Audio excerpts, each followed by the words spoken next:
우리 하나님의 말씀 사무엘상 17장 39절에서 50절까지 서로 교독합니다.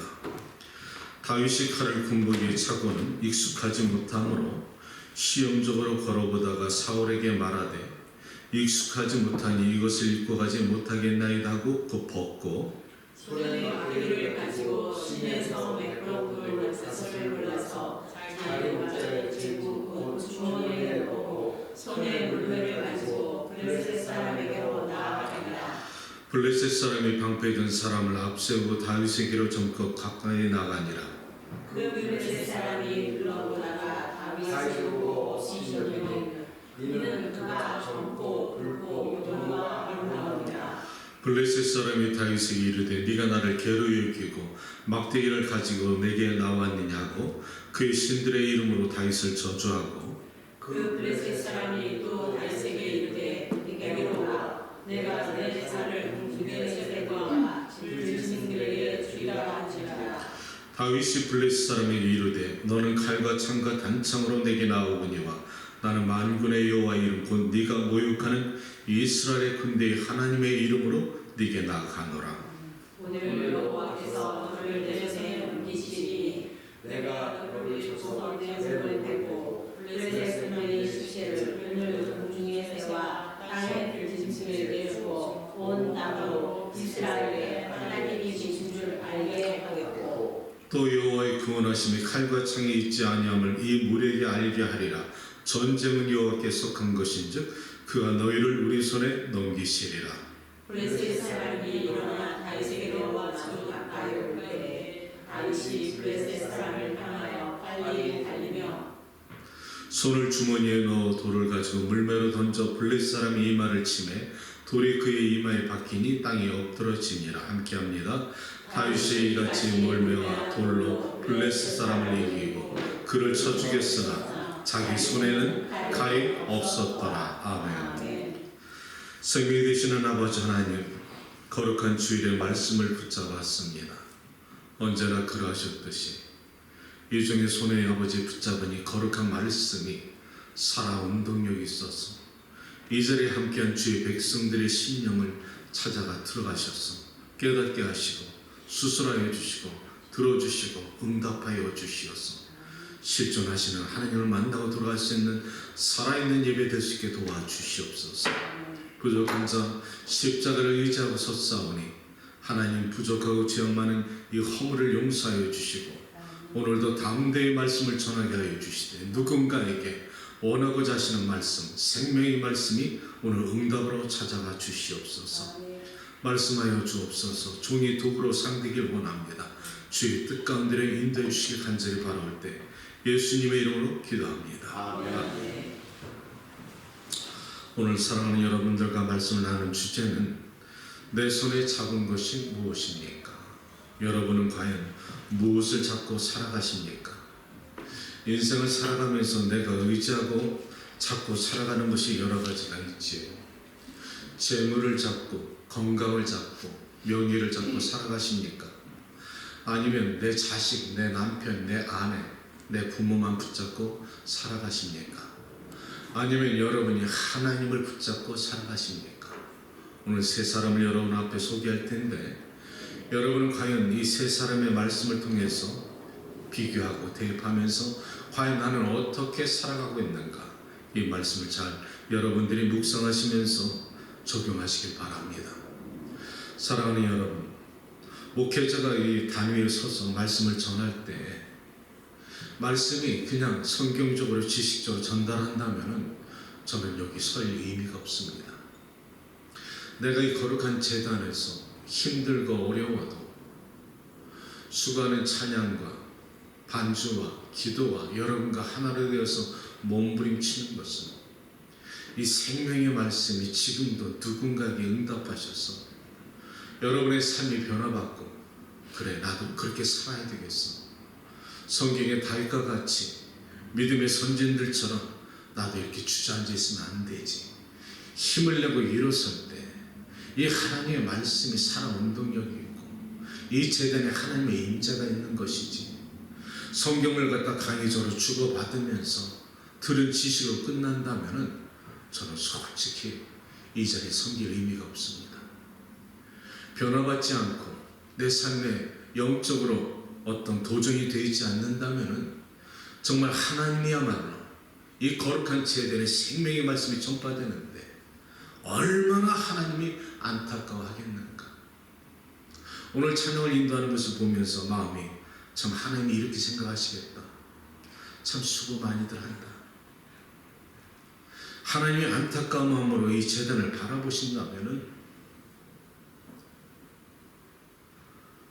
나를 언젠가 하나님께서 우리의 수고가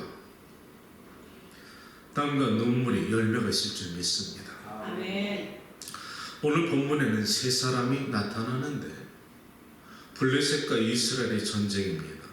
그런데 이 전쟁이 3000년 전에 있었던 전쟁인데 이 블레셋과 이스라엘의 이 질긴 악연, 끊어지지 않는 악연, 이것이 지금까지 이루어져 오고 있다는 것은 참 놀라지 않을 수가 없습니다. 지금 오늘 아침에 뉴스를 잠깐 보니까 이란과 이스라엘의 중동 5차 전쟁이 가능성이 열렸는데 이것은 말세의 징조가 하나님께서 말씀하신 것처럼 말세가 되면 곳곳마다 지진이 날 뿐 아니라 재앙이 일어날 것이고 전쟁이 처소마다 나타날 것인데 마지막 전쟁은 중동 전쟁에서 끝납니다. 그런데 여러분이 아시다시피 팔레스타인 지금 가자 지구가 여기 블레셋입니다. 3000년 전에 블레셋 이 땅이 지금 오늘날 가자 지구 정확하게 여기서 그들이 이스라엘과 싸우고 있다는 것이죠.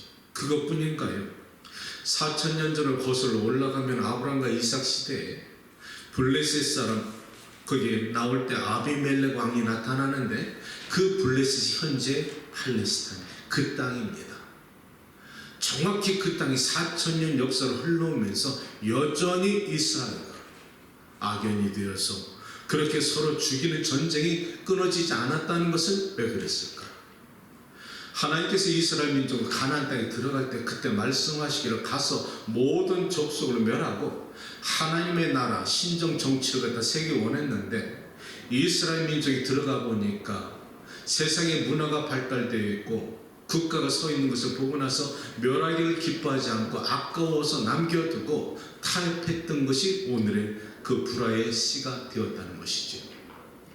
이 오늘 이스라엘 전쟁이 블레셋과 있었던 그 과거 전쟁 속에서 우리에게 주시는 교훈이 무엇일까? 세 사람을 여러분 앞에 소개하는데 하나님이 이 세 사람을 통해서 우리에게 주시는 교훈이 분명히 있는데 잘 들어보시기 바랍니다.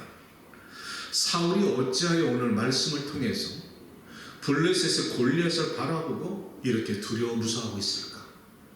원래 사울이 그렇게 연약한 존재였던가 우리가 말씀 한번 되돌아보자는 것이죠.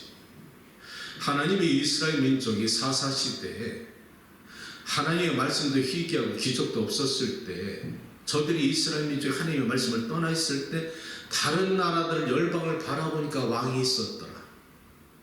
이스라엘 민족이 그것을 바라보면서 사무엘과 사사들에게 말하기를 우리에게도 열방의 왕처럼 왕 세워달라. 그런 원망을 들은 사무엘이 하나님께 기도하니 하나님께서 말씀하시길 그들의 기도를 들어줘라.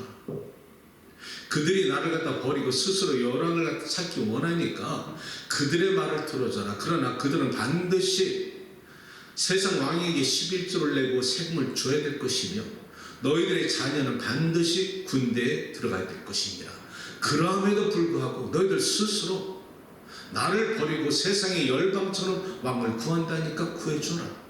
그리고 나서 하나님이 사무엘을 통하여서 기스의 아들 사울에게 가서 기름을 부으라 말씀하셔서 사무엘이 사울을 찾아서 기름을 붓고 왕이 되게 합니다. 그것이 이스라엘의 초대 왕이지요. 이 사울이 처음에는 참 겸손하게 하나님의 말씀대로 살았습니다. 그런데 그가 40세에 이스라엘의 왕이 되었는데 그가 급속하게 교만해지기 시작하면서 갑자기 빨리 하나님의 말씀을 벗어나서 불순종하기 시작하는데 그가 세 가지 죄를 저지릅니다. 첫 번째는 블레셋과의 전쟁이 그 전에 오늘도 있었습니다. 당시에도 블레셋과의 전쟁이 있었는데 하나님께서 사울을 갖다 시험하시려고 사무엘에게 말하기를 내가 왕이여 이레 동안에 돌아올 때까지 꼼짝 말고 아무것도 하지 말고 기다려주세요. 이렇게 사무엘이 사울에게 신신당부합니다. 그때가 블레셋과 전쟁을 갖다 서로 하기 위해서 서로 진영을 마주보고 있을 때인데 이레 동안 꼼짝하지 마십시오. 이렇게 사무엘이 다 신신당부했는데 시간이 지나서 이레가 가까이 오니까 블레셋 진영을 갖다가 맞추어서 이렇게 쳐들어오려고 준비하고 있고 이레가 돼가니까 백성들이 흩어지더라. 이스라엘의 백성들이 흩어지니까 사울이 마음이 조급해서 이래 동안 내가 돌아올 때까지 아무것도 하지 마세요. 이렇게 신신당부했는데 사무엘의 말을 갖다 경히 여기고 하나님의 말씀을 경히 여기고 그가 제사장이 지내야 될 제사를 번제와 화목제물을 사울이 지내더라. 백성들이 흩어지는 것을 두려워하였어. 그리고 나서 사울이 그 제사를 지내자마자 마침 그때 사무엘이 돌아 이 광경을 보고 한심을 내쉬면서 왕이 어찌하여서 망령되게 이 일을 행하셨습니까? 당신이 이 일을 행하였으므로 하나님께서 당신의 그 왕을 끝내시고 다른 사람에게 기름을 부을 것입니다. 이렇게 말한다는 것이죠. 이 사울이 하나님의 그 제사장들만 지내야 될 번제와 화목제물을 자기의 마음이 조급하니까 자기가 대신 그 일을 행하였다는 것입니다. 순종하지 않았다는 것이죠. 적용합시다. 왜 그랬을까? 그가 마음이 조급했다는 것입니다. 백성들이 흩어지니까. 그렇다고 해서 하나님의 거룩한 제단의 말씀을 전하는 하나님의 기름 부음 받은 종에게 그 자리를 나도 할 수 있어 이 올라와서 한다는 것은 하나님께서 기뻐하지 않는다는 것이죠. 사울은 사람만 바라보고 사람의 비위만 맞추길 원하였고 사람들이 흩어지는 것을 갖다 두려워했기 때문에 하나님 말씀에 불순종했다는 것입니다. 보이지 않는 하나님을 본 것처럼 믿는 것이 믿음인데 사울은 그처럼 사람을 의지하기 시작했다는 것이죠. 두 번째 그가 잘못한 것이 또 다른 전쟁이 있었습니다. 그 외에 전쟁이 있었는데 그때는 아말렉과의 전쟁이 있었다는 것이죠. 그때 이 아말렉과 전쟁이 있었는데 하나님께 또 사무엘에게 두 번째 기회를 주십니다. 사무엘에게 말하기를 가서 사울에게 가면은 아말렉이 내 민족 사랑하는 내 이스라엘 민족이 출애굽할 때 그 애굽의 광야에서 많은 고통을 주었기 때문에 들어가면 한 명도 남기지 말고 진멸할지니라. 이렇게 말을 했는데 두 번째 기회를 줬는데 사울이 들어가서 전쟁을 일으키면서 그가 바라볼 때 좋고 아까운 것은 멸하지 않고 남겨두었더라. 또 하나님께 불순종하기 시작합니다. 이것을 바라본 사무엘이 너무 탄식하면서 어찌하여서 왕이 하나님의 말씀에 따르지 아니하십니까? 어찌하여 왕이 그 경솔히 일하십니까? 그런데도 사울은 그 말은 듣지 않고 사울이 길갈에 가서 자기를 기념하여서 기념비를 세웠더라. 사랑하는 여러분의 인생은 무엇을 위해서 살아가십니까? 여러분 자신의 이름을 세우기 위해서 여러분 자신의 기념비를 세우고 지금 수고하고 있지는 않나요? 우리가 살아가고 있는 의미와 존재의 의미는 교회를 다니는 목적은 하나님의 영광을 위해서 우리가 살아가는 목적이 있어야 될 줄 믿습니다. 그런데 사울은 자신의 이름을 위해서 길갈에 자신의 기념비를 세웠다는 것이죠. 하나님께서 15장 11절에 내가 사울을 왕으로 삼은 것을 후회하노라. 여기서 귀한 것. 하나님도 후회하십니까? 그렇죠? 하나님은 완전하신 분인데 전능자신데 어찌하여 하나님도 후회하십니까? 사랑하는 여러분, 여러분이 하나님이 여러분을 후회하지 않기를 축복합니다. 아멘. 하나님이 여러분을 택한 것을 기뻐하시기를 축복합니다. 아멘. 그런데 하나님은 오늘 내가 사울을 갖다 택한 것을 후회한다. 이 말은 무슨 말이냐면 사울이 그렇게 마음을 갖다 먹을 줄은 몰랐다는 것이죠. 어떻게 하나님께서 그 사람의 마음 심령을 몰랐을까요? 이게 굉장히 중요한 것입니다. 우리가 지금 과학이 발전하면서 로봇을 만들지요. 로봇을 만들어서 인공지능을 그 안에 칩을 갖다 만듭니다. 그러니까 로봇을 만들면 내가 원하는 대로 그 생각과 마음을 주장할 수가 있고 조종할 수가 있습니다. 로봇에게는 이 사람이 창조주고 로봇은 피조물입니다. 지금 그런 시대가 왔다는 것이죠. 그런데 잘 들어보세요. 하나님이 인생을 그렇게 로봇처럼 조종하지 않는다는 것입니다. 하나님은 태초에 하나님의 백성들을 창조하실 때 사람의 혼과 영과 혼을 갖다 집어넣으시고 그 안에 자유의지와 결단과 선택할 수 있는 사람의 인격을 존중할 수 있도록 남겨두셨다는 것이죠. 이것은 아담과 하와 때부터 시작했습니다. 하나님이 그 아담과 하와 속에 순종할 수 있는 어떤 조종할 수 있는 마음을 집어넣었다면 창세기에 우리 조상은 범죄하지 않았지요. 그런데 태초부터 사람을 창조하실 때는 하나님이 그 인격을 존중하셔서 하나님이 그를 갖다가 스스로 선택할 수 있는 의지와 결단을 인생에게 주셨다는 것입니다. 그렇기 때문에 아담과 하와가 결단하고 선택한 것이 죄를 선택했고 그것을 먹고 마시는 선과 악을 구별하니까 내가 주인이 되어서 지금 이 세상에 살아가면서 여러분과 내가 스스로 선과 악을 갖다 구별하고 판단하는 우리가 되지 않았습니까? 분명히 하나님께서는 이 사울에게 후회한다는 말은 그에게 왕을 택함을 주었지만은 그가 하나님을 택하고 말씀에 순종하고 따라가는 것은 사울의 마음에 있었다는 것이죠. 그런데 사울이 하나님을 떠났습니다. 사람만 바라봤다는 것입니다. 이것이 우리에게 주신 교훈이 무엇일까요? 우리가 예수 그리스도를 믿는 것도 마찬가지입니다. 세상에 하나님께서 각자에게 우리가 로봇을 만드는 것처럼 우리 각 사람에게 심령의 변화를 갖다가 하나님이 친히 주장하셔서 모든 사람이 예수님 믿게끔 했다면 십자가 필요 없지요. 모든 사람이 구원받는데 무슨 십자가 의미가 있겠습니까? 모든 사람이 구원을 받는데 천국과 지옥이 있을 필요가 없지요. 그런데 하나님은 요한계시록 말씀처럼 예수님께서 문 밖에 서서 이 두드리는 것은 네 마음을 열라는 것이죠. 우리 마음을 열라는 것입니다. 구원을 받고 안 받고는 우리의 선택에 있다는 것입니다. 우리 마음에 우리가 믿음으로 선택하고 버릴 수 있는 것은 여러분과 내 안에 있다는 것이죠. 하나님은 인생을 만드셔서 조종하시는 것이 아닙니다.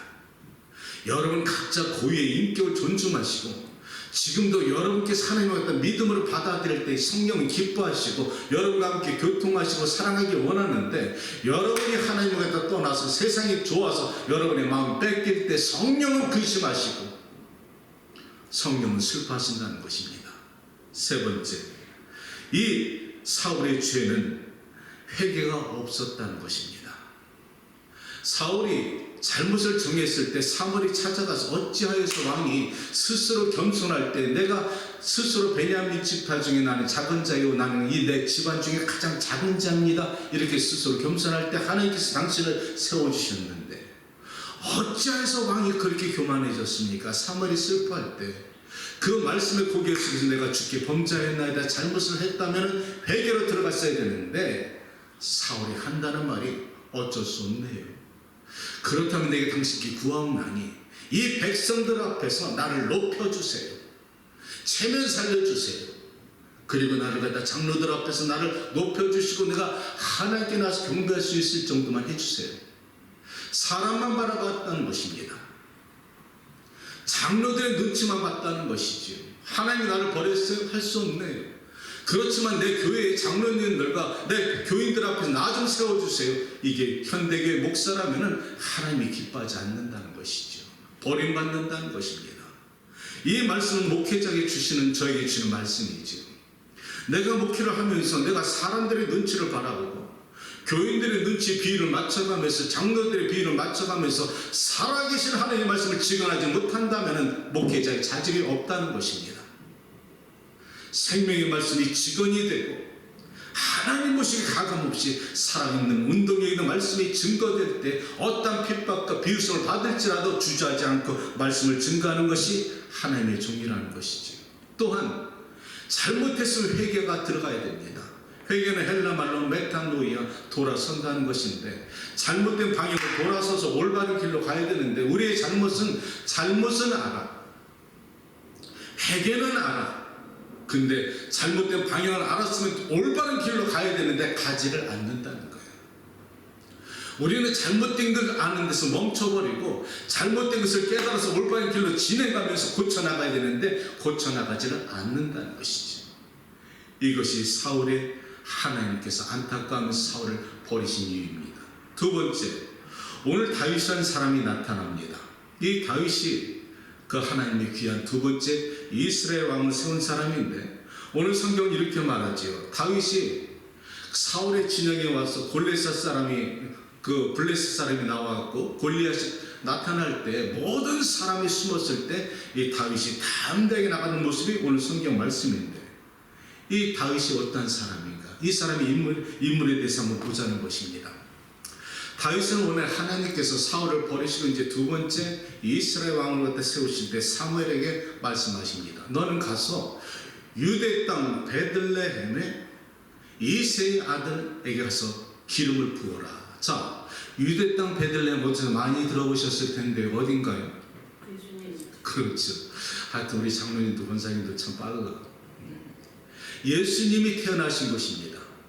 예수님이 유대 지파 중에 베들레헴의 땅에 태어났다는 것이죠.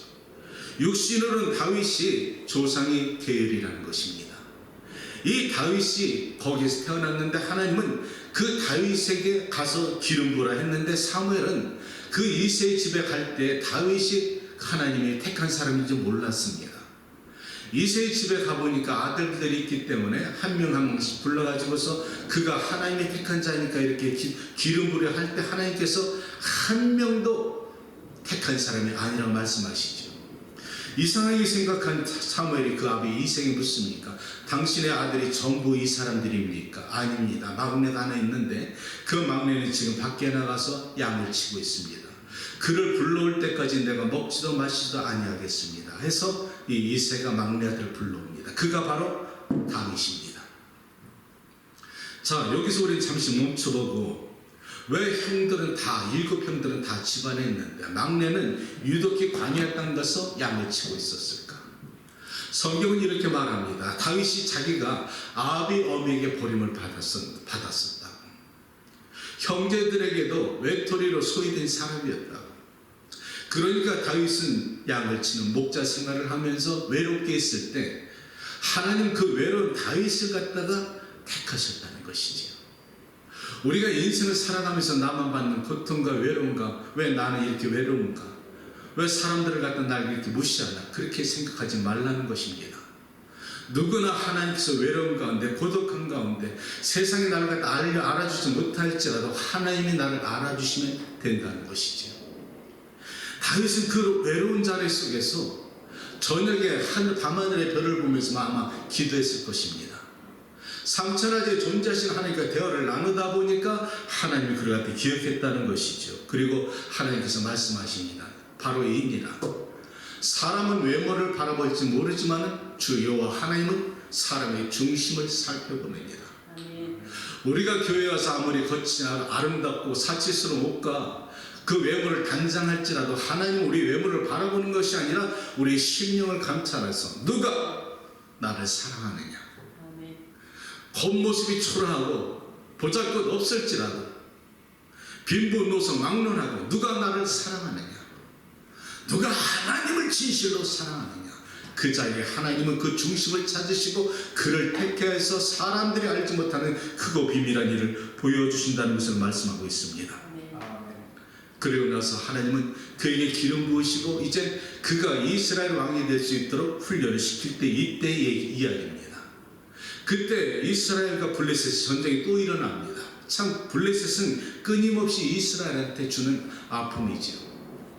그러니까 이 이새의 집안에서 다윗의 큰형, 둘째, 셋째 형 엘리압과 아비나답과 삼마가 전쟁터에 오늘 나갔다는 것이죠.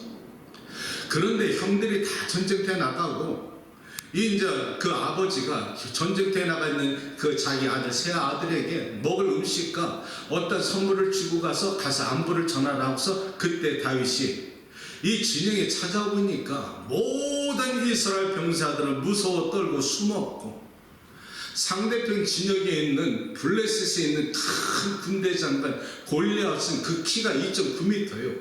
그가 입은 갑옷과 투구는 57kg이나 되더라. 아, 요즘 2.9m 되는 사람이 있을까요? 내가 2.3m 되는 농구 선수는 들어봤어. 그런데 2.9m는 엄청난 겁니다. 그리고 그가 입은 옷이 57kg 되는 갑옷이라는 거예요. 그것을 바라볼 때 여러분 생각은 어때요? 이게 가능합니까? 그리고 또 하나, 그때 블레셋 사람들은 철기 시대라 모두 무기를 갖고 있었는데 이스라엘 민족과 사울과 사울의 아들 요나단 외에 군대 장관 외에는 철기, 칼과 무기가 없었습니다. 이스라엘 병사들이 갖고 있는 것은 목기로 만든 무기밖에 없었다는 것이죠. 사람들이 벌써 외면적으로 바라봐도 끝난 전쟁입니다. 그런데 이 블레셋 장군 골리앗이 상대 진영을 갖다 비웃으면서 너희들에게 아무도 없느냐 조롱할 때 저 이스라엘 민족 앞에서 어떤 조그만 꼬마가 나타나는데 성경은 이렇게 말합니다. 골리앗이 이렇게 둘러보더라. 안 보인다는 것입니다. 상대 진영에서 자기가 비슷한 엇비슷한 군대 장관이 나와서 싸움을 해야 되는데 둘러보니까 안 보인다는 거예요. 그만큼 조그만 소년이 그 군복도 입지 않고 창과 칼을 가지고 있는 것이 아니라 막대기 하나하고 몰맷들 가지고 나오면서 바라보면서 기가 막혀서 한다는 말이, 야, 네가 나를 개로 여기느냐? 네가 어떻게 막대기 하나 가지고 나한테 나와서 전쟁하려 하느냐? 이렇게 비웃었다는 것입니다. 자, 여러분은 어떻게 생각하십니까? 이것이 가능한 전쟁이라고 생각하십니까? 장로님과 집사님들은 믿음이 좋아서 믿음대로 하실 수가 있겠습니까? 사람들은 다윗을 다 미쳤다고 생각했을 겁니다. 상식적으로 이해할 수가 없는 전쟁이 벌어진 겁니다. 그런데 이 다윗이 하는 말이 기가 막힙니다. 그것이 본문 45절 말씀이지요. 다윗이 블레셋 사람에게 이르되 너는 칼과 창과 단창으로 내게 나오지만 나는 만군의 여호와 이름으로 네게 나가노니 전쟁은 여호와께 속한 것이다. 아멘. 전쟁은 여호와께 속한 것이다. 너는 칼과 창과 단창 내게 나오지만 나는 만군의 여호와의 이름, 내 무기는 여호와라 하나님이라는 것입니다. 이 다윗이 시내에 가서 물맷돌 5개를 매끄러운 것을 갖다 골랐다. 자, 매끄러운 것 5개를 분명히 성경은 말했습니다. 이 물맷돌 5개 가지고서 이제 항우를 벌였는데 저기서 다가오는 골리앗을 마주보면서 이 다윗이 걸어간 게 아니라 돌리면서 뛰어가더라. 자, 100m면 빨리 달려가겠죠? 한 방에 끝나지 않는 위험합니다. 거리가 좁혀진다는 것이죠. 두 번째, 다시 잴 때는 시간이 없습니다. 한 방에 끝나야 되는데 이 다윗이 물맷돌을 한 방에 던졌더니 그 매끄러운 돌이 정확하게 골리앗의 이마에 박히더라. 아멘. 성서학자들은 이렇게 말합니다. 그 매끄러운 물맷돌이 강하게, 아무리 현대 과학에서 쏴댄다 할지라도 사람의 이마가 워낙 강하기 때문에 한 번에 꿰뚫어질 수는 없다는 것이죠. 그렇다면 누가 그것을 도와줬을까? 성령 하나님이. 이 다윗은 자기가 익숙한 거 가지고 덤볐습니다. 사울이 그 전에 다윗에게 옷을 입혔습니다. 그러지 말고 내 갑옷과 노트를 줄 테니까 한번 입어봐라. 근데 다윗이 입어보니까 익숙치 않아. 그래서 벗어버리고 익숙한 물맷돌 갖다 던졌는데 정확하게 그의 이마에 맞았다는 것은 성령 하나님께서 하나님을 갖다 욕되게 하고 이스라엘 민족 갖다 비웃는 그 골리앗을 갖다 괘씸하게 생각하여서 한 방에 끝냈다는 것입니다. 아멘. 사랑하는 여러분, 여기서 다윗이 사울이 준 투구와 갑옷을 갖다 벗어버리고 익숙한 몰맷돌을 잡았다. 이것은 여러분의 삶에 적용하시길 축복합니다. 우리가 인생을 살아가면서 모르는 것에 승부 걸지 말라는 것입니다. 우리가 사업을 하거나 직장생활을 하는가 인생을 살아갈 때 내가 익숙한 것 가지고 승부를 보라는 것입니다. 전혀 모르는 것 가지고 승부를 벌이지 말고 하나님이 각자에 주신 은사가 있다는 것이죠. 내가 잘하는 은사 가지고 하나님을 거기에다 여러분의 능력을 함께 주실 때 그것이 놀라운 역사가 일어나서 사람이 감당치 못할 일을 갖다 나타낼 수 있다는 것이 오늘 성경에서 주시는 메시지라는 것입니다. 아멘. 이 하나님께서 그를 갖다가 다윗의 손에 갖다 넘겨주실 때 성경 오늘 마지막 50절에 이렇게 말씀합니다. 그의 손에는 칼이 없었더라. 아멘. 다윗에게는 칼이 없었다는 겁니다. 여러분에게는 뭘 잡고 계십니까? 다윗은 하나님을 붙잡고 있었다는 겁니다. 여러분과 내가 붙잡고 있는 것이 무엇이냐고 성경은 묻고 있는 겁니다. 너희가 지금 의지하고 믿고 살아가는 것이 무엇이냐? 사울은 사람 바라고 살았고 사람 믿고 살았고 그래서 사람 바라보다가 사람을 통해서 죽어버렸지만은 너희가 믿고 손에 잡고 있는 것이 명예냐 권세냐 재물이냐 돈이냐 자식이냐 하나님을 붙잡으라는 것입니다. 하나님이 여러분의 승리자가 될 줄 믿습니다. 이렇게 다윗은 하나님의 놀라운 병사가 군인 장군이 되어서 이제 성으로 돌아오니까 성 안에 있는 수많은 여인들이 말하기를 다윗이 죽인 자는 만만이고 사울이 죽인 자는 천천히. 이게 참 문제야. 여자들의 빅마우스가 문제지. 이 빅마우스 때문에 그날부터 사울의 마음속에 다윗을 미워하는 마음이 생겨가지고 그날부터 시작한 죽을 때까지 다윗만 죽이러 찾아다녀. 사람만 보고 다니는 거야. 그런데 하나님께서 이 다윗을 축복하셔서 사울의 시대 끝나가고 다윗이 30대 헤브론과 이스라엘 갔다가 당신의 왕국을 세우고서 통일 왕국을 이뤄가기 시작합니다. 자, 여기까지 참 그럴듯해요. 자, 그렇다면은 이 하나님의 사랑은 다윗이 완전한 사람이었을까? 이거 한번 집어넣고 우리가 한번 잡아보고서 말씀을 끝낼까 합니다. 다윗이 하나님께 그렇게 축복을 받았습니다. 청년 시대. 그럼 끝까지 그가 그렇게 믿음의 사람처럼 살아갔을까요? 여러분 어떻게 생각하십니까? 다윗의 대표적인 잘못이 무엇인가요? 네? 그렇죠. 너무나 유명한 것이죠. 자, 근데 밧세바가 그 아름다웠지만은 이 다윗이 범죄할 그때가 어느 때였을까요? 그렇죠. 아유, 나 말씀 설교할 만 나네. 맞습니다. 평안할 때. 내가 여러분에게 꼭 드리고 싶은 말씀이 이 말입니다. 우리가 어려울 때는 시험에 들리지 않습니다. 우리가 힘들고 어려울 때는 하나님께 집중합니다. 초점을 잡습니다. 어렵기 때문에. 우리가 어떤 육신의 정욕과 안목의 정욕 넘어질 가능성이 적습니다.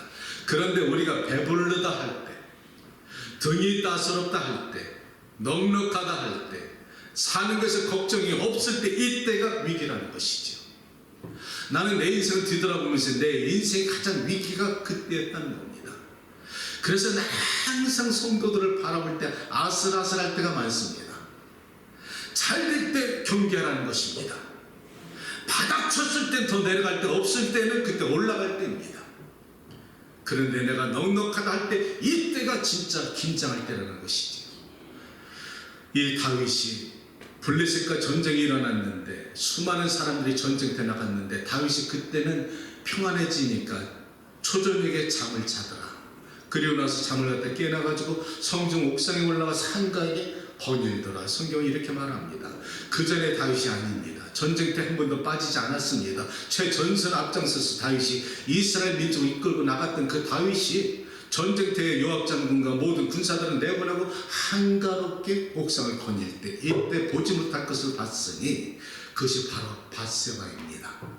성경 그 밧세바가 아름답게 목격할 때 그때의 시간이 저녁 때쯤 되었다. 아멘. 우리가 인생의 저녁 때, 우리가 인생의 유혹이 찾아올 때가 이 어둠이라는 것입니다.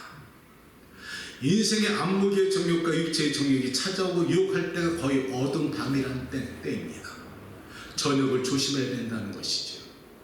그때 바라볼 때 다윗이 심히 아름다워 보이지라. 근데 이전에 다윗 같았으면 돌아섰을 텐데 다윗이 요즘 이 말씀을 잘 묵상해 보면은 하나님의 필터링 마음을 주고 선각을 분명히 구별했을 텐데 이전과 달리 본능대로 취해서 사람을 보내서 그가 우리에게 아닌 것을 알면서도 그녀를 동침해서 그녀에게 죄를 갖다 범하게 됩니다.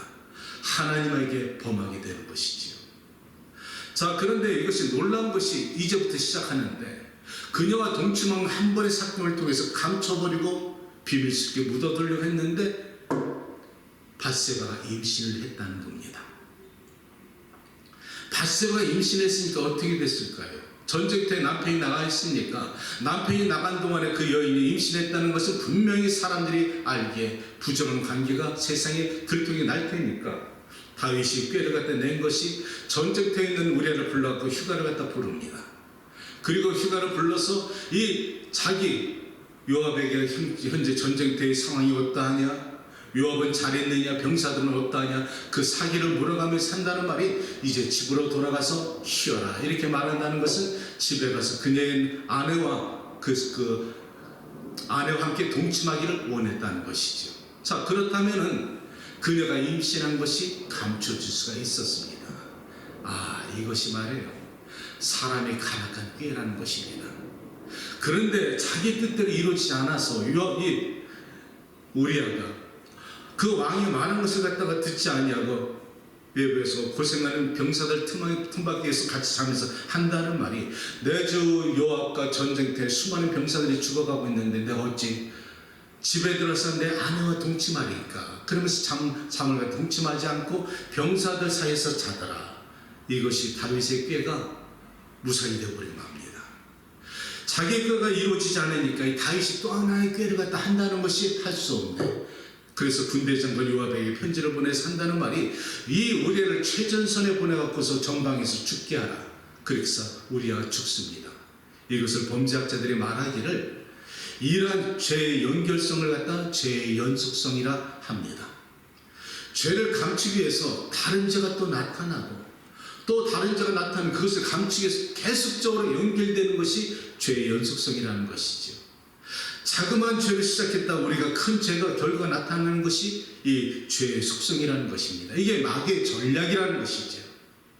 자, 이렇게 해서 우리아가 죽고 나니까 이 다윗이 우리아의 아내 밧세바를 갖다 숭전 안에 불러들여서 아내를 삼고 이렇게 성경 말할 때 끝나는 줄 알았습니다. 그랬더니 놀랍게 성경은 이렇게 말하네요. 여호와 하나님께서 사무엘 12장에 하나님이 이를 보시고 심히 노하셔서 선지자 나단을 통해서 다윗에게 보냈다 이 말을 하는데, 선지자 나단이 가서 다윗에게 직선적으로 그를 탓한 것이 아니라 선지자 나단이 가서 다윗에게 말하기를, 왕이여, 저 동네에 아주 부한 사람하고 그 집에 귀한 종이 하는 사람이 있는데 어느 날 그 부자의 집에 손님이 왔습니다.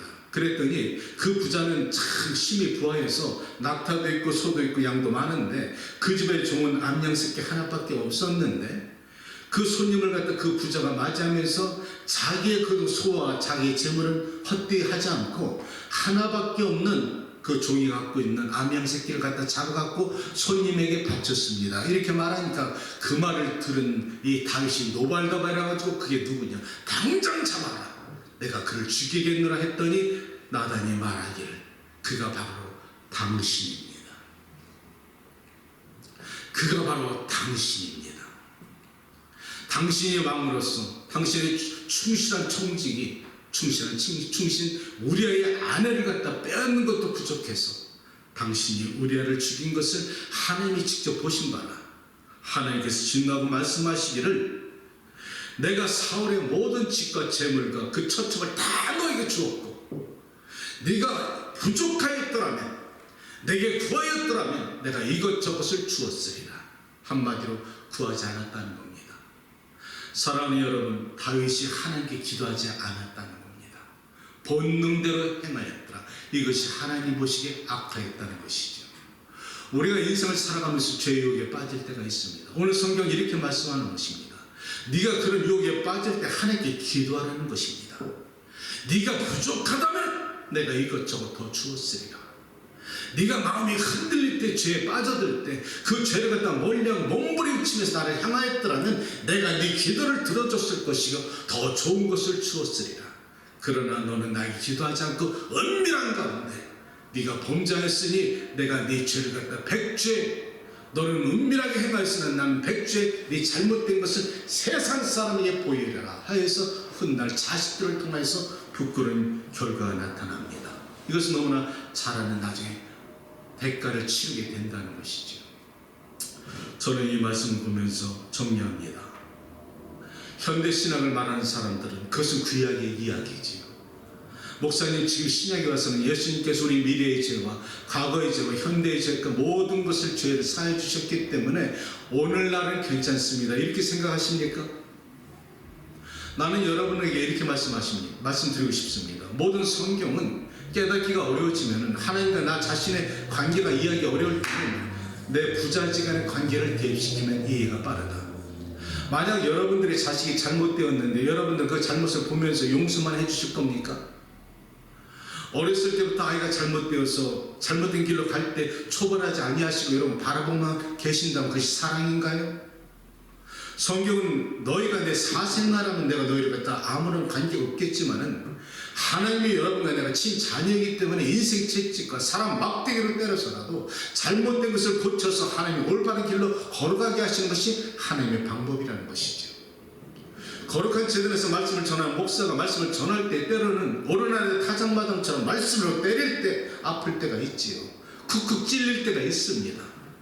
도리깨질할 때마다 껍질이 벗겨질 때마다 아프지요. 알곡되기 쉽지 않다는 겁니다. 그러나 하나님의 말씀이 살아 운동력에서 때릴 때 말씀에 찔린 바가 있으면 돌아서라는 것입니다. 이것은 메타노이아 돌아선다는 겁니다. 돌아설 뿐만 아니라 옳은 방향으로 가는 것이 오늘 성경에 준다는 말씀이지요. 고린도전서 5장 1절에는 사람에게는 세 사람의 종류의 사람이 있다. 어떤 사람이 있을까요? 육의 사람, 두 번째는 육신의 사람, 세 번째는 영의 사람입니다. 골리앗은 육의 사람입니다. 이 사울은 육신에 속한 사람입니다. 다윗은 영의 사람입니다.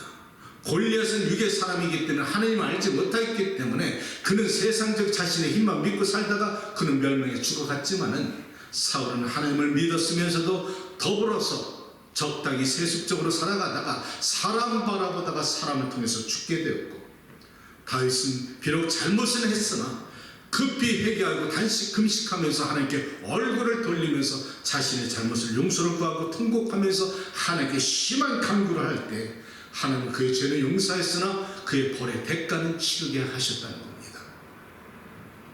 저는 인생을 살아가면서 내가 하나님께 범죄한 적이 있으면 하나님 저를 때려주세요. 제가 잘못한 것은 맞기를 원합니다. 맞아야 삽니다. 내가 하나님께서 계속 나의 허물을 덮어주신다면 하나님 나를 버리신 자식처럼 취급한다는 것입니다.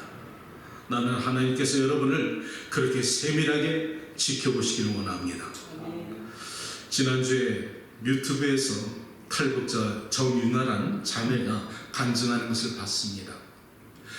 북한에 이런 속담이 있다네요. 잠든 자를 갖다 깨우는 것보다 잠든 척하는 사람을 깨우는 것이 더 어렵다. 신앙생활도 마찬가지라는 것입니다. 우리가 믿지 않는 사람들이 오히려 깨우기가 쉽습니다. 그런데 믿음의 생활하면서 적당히 믿으면서 하나님과 세상을 적당히 이렇게 타협하고 살아가는 사람이 사실 깨우기가 더 어렵다는 것이죠. 여러분과 나는 영적인 사람이 되어서 하나님의 말씀에 순종하고 잘못했으면 얼굴을 하나님께 돌리고 하나님께 회개할 때 하나님이 우리를 갖다 통해서 다시 거룩한 역사를 일어날 것을 믿고 믿음으로 승리하시는 여러분들이 되시길 주님의 이름으로 축복합니다. 아멘. 기도합니다. 오늘도 사울과 골리앗과 이스라엘의 다윗의 말씀을 통해서 비교하면서 대입해 봤습니다. 나는 과연 어떤 것을 붙잡고 살아가고 있습니까? 나는 누구의 사람입니까? 하나님, 나는 영의 사람입니까? 육신에 속한 사람입니까? 이 말씀을 통해서 오늘 나를 발견하게 하시고 하나님은 사랑이지만 공의의 하나님인 것을 잊지 말게 하여 주셔서 하나님을 갖다 더 가까이 모시고 살아가면서 잘못된 것은 회개하게 도와주시고 올바른 믿음으로 살아갈 수 있도록 성도들의 가정과 믿음으로 축복하여 주시옵소서. 예수님의 이름으로 기도합니다.